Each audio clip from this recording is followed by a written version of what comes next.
Sa kabila naman ng pagbaba ng presyo ng bigas, aminado ang NFA na hindi pa rin sapat ang supply nito sa Pilipinas.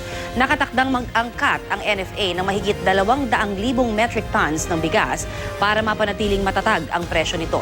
May ulat on the spot si Maki Pulido. Maki?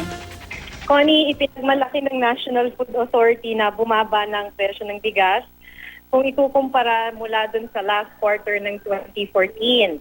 Ayon kay NFA Administrator Renan Dalisay, ito'y dahil naayos na raw nila yung kanilang supply.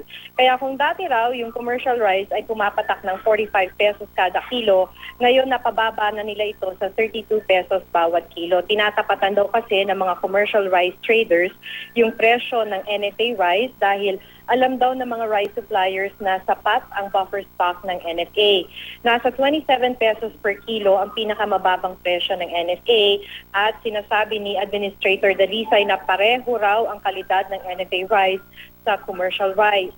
Pero dahil papasok na yung lean month, mag-aangkat ang National Food Authority ng bigas para daw maging stable ang presyo nito. Nitong August, 250,000 metric tons ang iaangkat ng NFA. Noong February ay nakapag-angkat na sila ng 500,000 metric tons. Pero dahil daw sa pag-angkat nilang ito, magiging stable yung presyo ng bigas kahit nasa lean month. O yung sinasabi nila, hindi raw gagalaw yung presyo. Kung tutuusin, mababa na raw itong pag-angkat na ito dahil noong nakaraang administrasyon mula 2004 hanggang 2010 nakapag-angkat ng 11 million metric tons. Pero mula 2010, o itong sa ilalim nitong kasalukuyang administrasyon, mula 2010 hanggang sa ngayon ay hindi pa raw aabot ng 4 million metric tons ang inaangkat na bigas. Ang inangkat ng NFA na bigas ay nasa $421 per metric ton.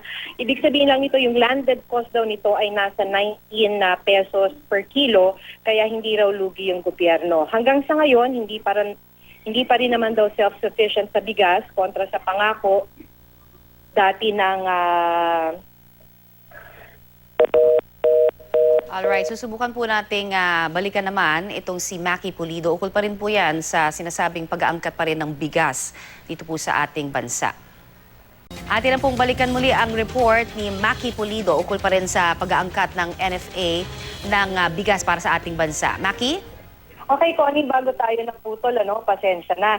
Ang nabanggit ko hanggang sa ngayon, inaamin ng National Food Authority ay hindi pa naman daw self-sufficient sa bigas ang Pilipinas kontra nga sa pangako noon ng Department of Agriculture. Pero ang paliwanag dito ng NFA, nahirapan lang daw dahil malalakas talaga ang bagyo sa Pilipinas at marami pang ibang factors.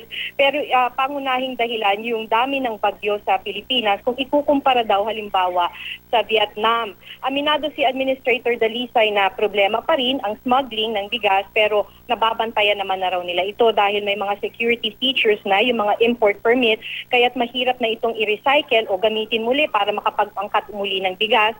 At meron na rin daw mga taga-National Food Authority na nakaposte sa customs para bantayan naman yung volume ng mga inaangkat na commercial rice. Connie?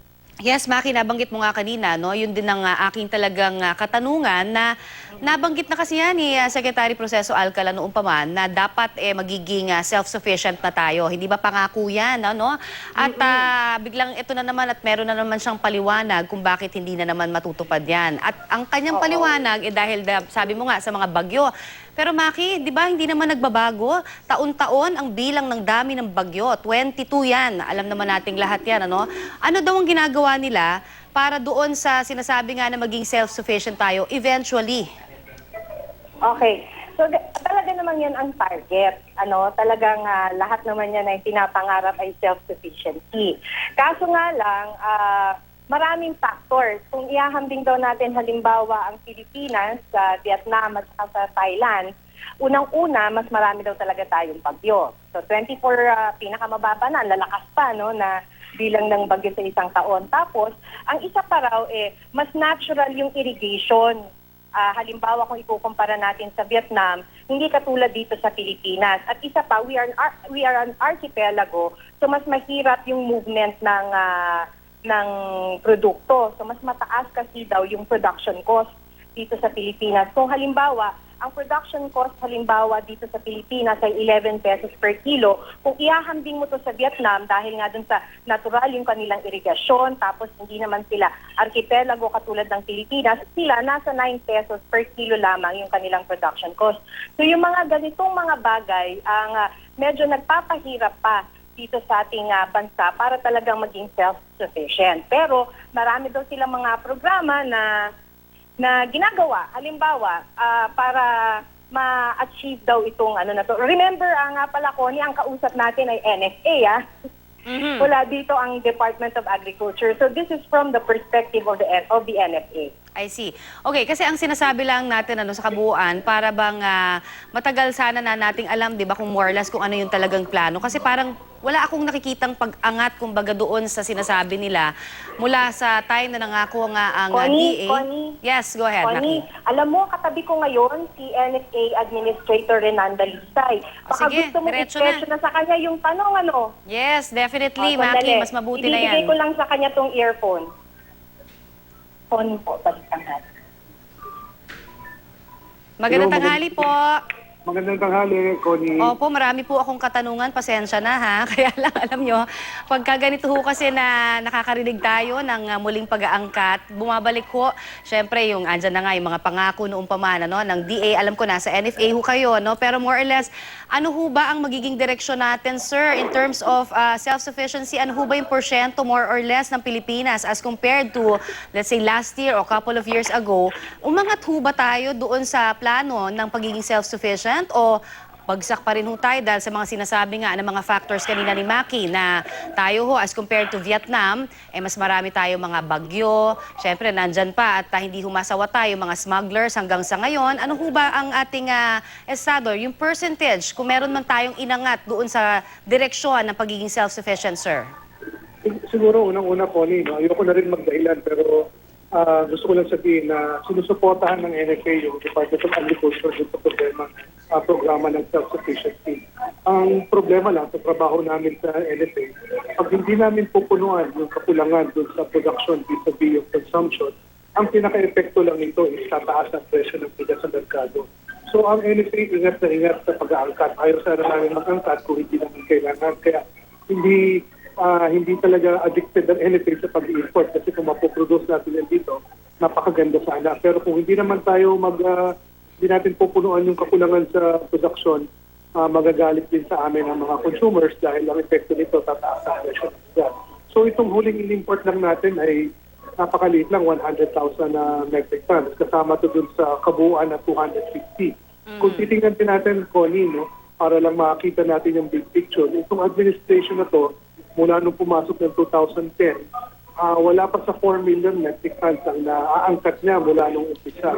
Pero kung i-compare natin dun sa huling administration, dun sa huling 6 na taon, nasa 11 million metric tons. So wala pa tayo sa 36%. Kasi nga, ang programa nito administration na to is sana maging self-sufficient. Pero hanggang hindi pa self-sufficient, kailangan namin punuan yun. Of course, oo. At ang malaking nabanggit ko nga na problema, sir, na parati na lang nating nahuhuli, pero for some reason hindi ho tumitigil, yung mga nagsasmuggle. Kamusta na ho ba yun? At papaano ho ba ang pakikipagtulungan ninyo para at least hindi ho naman nagkakaroon ng pagpasok ng mga rice na sinasabi nga, medyo delikado rin ho kasi, di ba, dahil meron tayong tinatawag mga fake rice at kung ano-ano pa. Totoo po yun, Actually, ang NFA po ang pinakakalaban supposed to be ng mga smuggler dahil po ang NFA Council, kasama po ang Food Security Committee, kami po ang nag-a-assess ng supply and demand. Pag meron pong smuggling, nadidistort po yung analysis niyan kung ilan lang ang kailangan angkatin. Kaya malaking problema po sa amin ng smuggling. Kaya nga po nung may bill po sa Senado, pinupush po namin isang pahan ng economic sabotage itong mga smuggler. Ito po ay bill ni Senator Villar at Senator Ejercito. Nakaka-distort po kasi ito ng ating supply chain. Mula naman po nung naghigpit po ang Bureau of Customs, nagko-coordinate po kami sa kanila, pati ang Philippine Ports Authority, nag-establish po kami ng protocols para nahuhuli po natin ito. Medyo na-minimize po yung sa Luzon, Visayas, pero sa Mindanao po naging rampant for a while pero na-address din po natin ito. Okay. So meaning to say, wala pa talagang nakakasuhan at nakukulong, ano? Wala pa tayong ganun, yung mga, at least yung mga smuggler na malalaki. Kasi ang huli ho nating nakita, di ba, medyo malaki sana yung nakasuhan, pero marami naman din hong factors na sinasabi siya na kesyo alam ho daw yan ng DA, may permit siya and all that, ano? So, meron na ho ba? Sir, tayo talagang nakasuhan at nakulong? Alam ko, Cody, hindi ko alam yung nakulong, pero ang alam ko talagang ongoing pa rin yung cases kasi nung nag-appear kami sa Senado, nandun din ang Department of Justice, tuloy-tuloy pa rin ang pag-hear ng kaso ng mga nasampahan ng smuggling. At maya may naririnig din ako report sa inyo na galing sa DOJ na meron namang mga nakasuhan na. Hindi ko lang masigurado kung meron pang mga nakukulong. On the part naman ng NFA, yung administrative cases ng mga empleyado na nakikita namin in connivance, tuloy-tuloy ang In fact, meron na kami mga na-dismiss na rin. Alright. Sir, okay. Klaro po yun, ano? Pero yung tungkol po doon sa pagpasok pa rin ng mga fake rice, okay pa rin ho tayo so far? Wala naman ho tayong nababalitaan na may mga ganyan pumasok sa ating bansa. Kumbaga, malinis pa rin lahat ng mga bigas na nandito. Ganon, sir.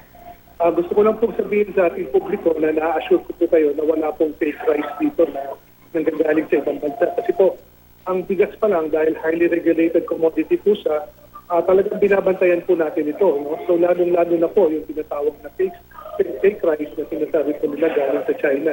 Lumabas po yata itong balita na to sa Indonesia, pero pinabulaan din po ng Indonesian government na may nakapasok po sa kanila.